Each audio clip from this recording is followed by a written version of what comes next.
Hi, hello everyone. Welcome to our channel, Mr. and Mrs. Lifestyle Vlogs.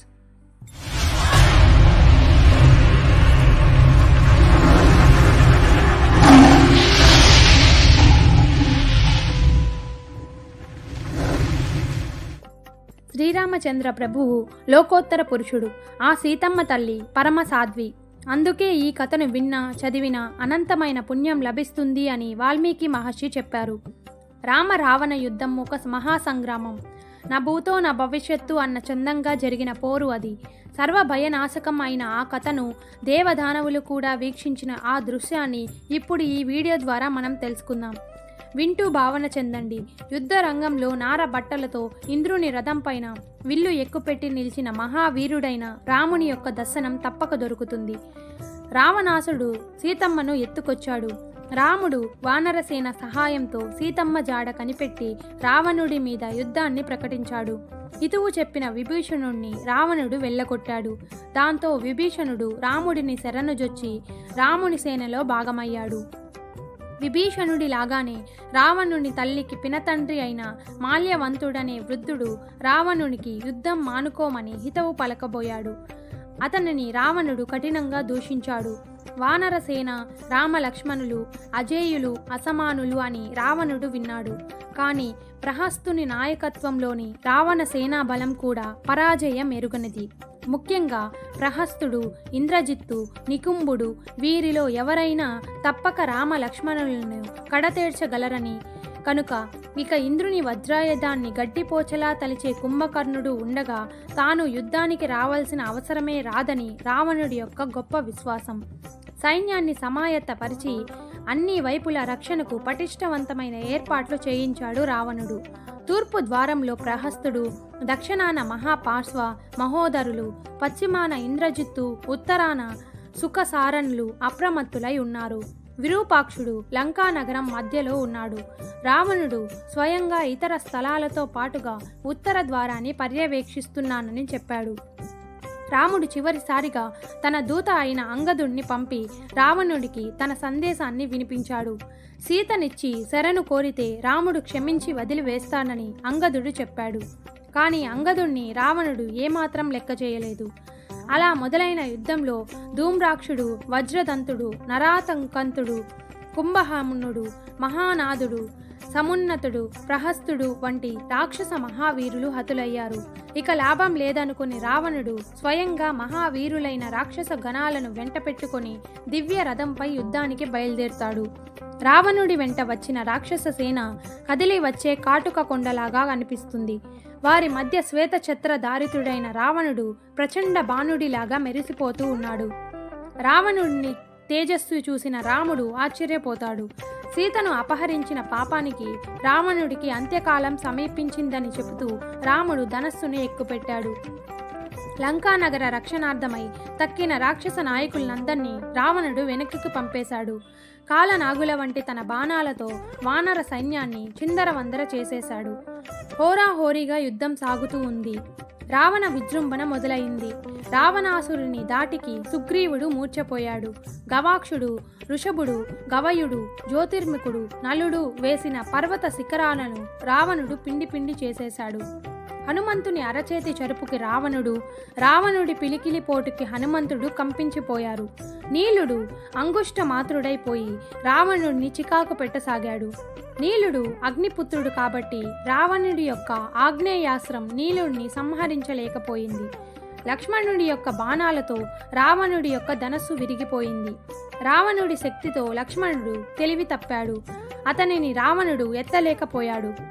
హనుమంతుడు లక్ష్మణుని ఎత్తి రాముని వద్ద పడుకోబెట్టాడు. హనుమంతుని గుద్దుకు రావణుడు నెత్తురు కక్కి మూర్ఛపోయాడు. కానీ అంతలోనే తెలివి తెచ్చుకొని మళ్లీ శరఘాతం ప్రారంభించాడు. హనుమంతుని భుజాలపై అధిరోహించిన రాముడు రావణునిపై పోరును సాగించాడు. రావణుడి వాడి బాణాలను ఆంజనేయుడు ఏమాత్రం జంకలేదు. అప్పుడు జరిగిన భీకర సంగ్రామంలో రావణుని యొక్క రథము, గుర్రాలు, ఛత్రము, ధ్వజము ధ్వంసం అయిపోయాయి. కిరీటం నేలపడింది. ధనస్సు చేజారింది. ఇక విశ్రాంతి తీసుకుని మరునాడు యుద్ధానికి రమ్మని రాముడు రావణునికి చెప్పాడు. సిగ్గుతో రావణుడు లంకలోనికి వెళ్ళిపోయాడు. అవమాన భారంతో కృంగిపోయిన రావణుడు కుంభకర్ణుడిని లేపి యుద్ధానికి పంపాడు. కుంభకర్ణుడు కూలిపోయిన తరువాత కుంభ నింబాది వీరులు దేవాంతక, నరాంతక, అతికాయ, త్రిశురులనే రావణ నందనులు, మత్తుడు, ఉన్మత్తుడు అనే రావణ సోదరులు అంతా యుద్ధానికి వెళ్ళి వారు కూడా మరణించారు. ఆ తర్వాత యుమూపాక్షుడు, సోనితాక్షుడు, ప్రజంకుడు, కంపనుడు, ఇంద్రజిత్తు కూడా యుద్ధంలో రామ లక్ష్మణుల చేత వానర భల్లూక సైన్యం చేత మరణించారు. ఇంద్రజిత్తు మరణంతో రావణుడు తెలివి తప్పి పడిపోయాడు. ఆ తర్వాత లేచి కోపంతో సీతను చంపబోయాడు. అప్పుడు సుపార్సుడు అనే బుద్ధిమంతుడైన అమాత్యుడు అతనిని వారించి విరోచితంగా యుద్ధం చేసి విజయుడు కావాలే కాని ఈ విధంగా స్త్రీని చంపి చరిత్రలో హీనుడిగా నిలిచిపోవద్దు అని హితవు చెప్పాడు. ఇక రావణుడు అన్నిటికీ తెగించి మహోదరుడు, మహాపాశ్వుడు, విరూపాక్షుడు వంటి మహావీరులతోనూ సైన్యంతోనూ ఉత్తర ద్వారం గుండా యుద్ధరంగంలోకి అడుగుపెట్టాడు. రామ లక్ష్మణ సుగ్రీవాదుల పేర్ల మీద జయ జయ ధ్వానాలు చేస్తూ ఉత్సాహంతో పరవళ్లు తొక్కుతూ వానర వీరులు రాక్షసులను ఎదుర్కోవడానికి ముందుకు దూకారు. కానీ రావణుని మహోగ్ర శరదాటికి వానర సైన్యం చిన్నాభిన్నమైంది. అతనికి తోడు విరూపాక్షుడు కూడా విజృంభించాడు. రావణుడు రామునిపైకి ఉరికాడు. విరూపాక్షుడు, మహోదరుడు, మహాపాశ్వుడు గొప్ప యుద్ధం చేసి మరణించారు. రావణుడు తన వాడి బాణాలతో రామ లక్ష్మణులను వేధించసాగాడు. లక్ష్మణుడు రావణుని సారథి తలను విరగకొట్టాడు.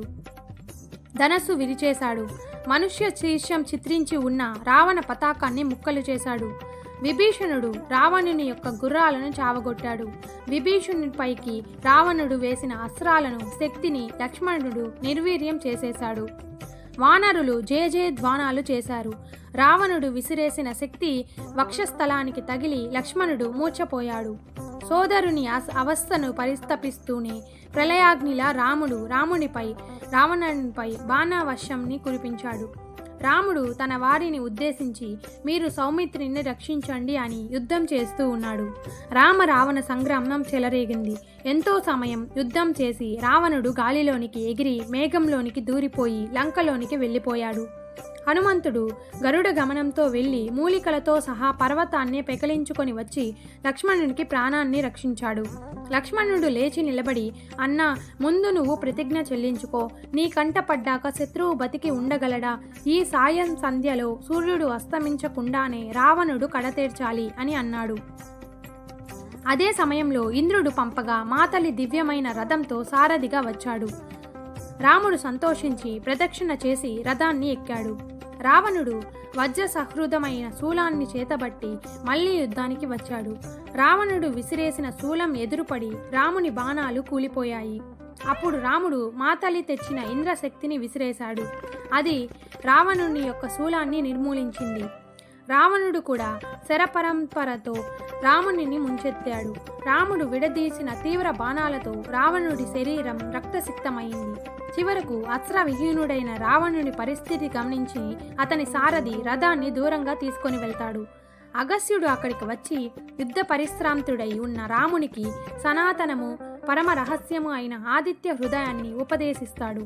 రాముడు ఆచమించి ఆ మంత్రబలాన్ని 3 సార్లు జపిస్తాడు. జ్యోతిర్గణాధిపతి దినకరుడు, జయభద్రుడు, సహస్రాంతుడు, తమోఘ్నుడు, శత్రుఘ్నుడు అయిన ఆదిత్యులకు నమస్కరిస్తాడు. ధనుస్సు ధరించి రావణ సంహారానికి దీక్ష పూనుతాడు. రావణుని సారథి మళ్లీ రథాన్ని రాముని ముందుకు తెచ్చాడు. సకలాయుధ సంపన్నమైన ఒక గంధర్వ నగరంలా ఉన్న ఆ రథం అప్రదక్షిణంగా వచ్చింది. ఇక రావణుని మరణం తప్పదని గ్రహించిన రాముడు తన రథాన్ని ప్రదక్షిణ మార్గంలో పోనిమ్మని మాతలికి చెప్పాడు. సర్వశక్తులను ఒడ్డి రాముడు రావణుడిని శరవర్షాన్ని కురిపించసాగాడు. వారి బాణాలు ఆకాశాన్ని కప్పేశాయి. ఆ సందర్భంలో రావణ యుద్ధం ఒక మహాసంగ్రామంలా అనిపించింది. దేవగణాలన్నీ ఘోషించాయి. వారి రథాలు యుద్ధరంగమంతా కలియ తిరిగాయి. రాముని బాణాలకు రావణుని పతాకం కూలిపోయింది. గుర్రాలు తొలగిపోయాయి. మహాసర్పాల వంటి రాముని బాణాలకు రావణుని యొక్క తల తెగిపడింది. కానీ వెంటనే మరొకటి మొలిచి ఉంది. ఇలా 101 సార్లు రావణుని యొక్క తలలు తెగిపడిన మరలా మొలుస్తూనే ఉన్నాయి. రామ, ఇలా కాదు, బ్రహ్మాస్త్రాన్ని సంధించు అని మాతలి అన్నాడు. అప్పుడు రాముడు అతను అగస్త్యుడు ఇచ్చిన బ్రహ్మాస్త్రాన్ని తీశాడు. రాముడు ఆ దివ్యాస్త్రాన్ని వేదోక్తంగా అభిమంత్రించి ధనస్సును బాగా లాగి సావధాన చిత్తుడై విడిచాడు. వజ్ర సమానమైన బ్రహ్మాస్త్రం నిప్పులు చిమ్ముతూ రావణుని యొక్క గుండెను చీల్చి అతని రక్తంతో పూయబడినదై ఉపశమనం కోసం భూమిలోకి ప్రవేశించి సావధానంగా తిరిగి వచ్చి రాముని యొక్క అమ్ముల పొదలో చేరింది. సకల దేవతలు రామునికి అంజలి ఘటించారు. సుగ్రీవ, విభీషణ, అంగదాదులు, లక్ష్మణుడు, ఇతర సహమిత్రులు విజయోత్సవాలతో రణాభిరాముడైన రామునిని యథావిధిగా పూజించాడు. ఇంతటితో రావణుని యొక్క కథ అంతమైంది. రాముని ప్రతిజ్ఞ చెల్లింది. ఈ వీడియో కనుక మీకు నచ్చినట్లయితే లైక్ చేసి అలాగే షేర్ చేయండి. మరిన్ని ఇలాంటి ఇంట్రెస్టింగ్ వీడియోల కోసం నా ఛానల్ని సబ్స్క్రైబ్ చేసుకోండి. Thank you for watching.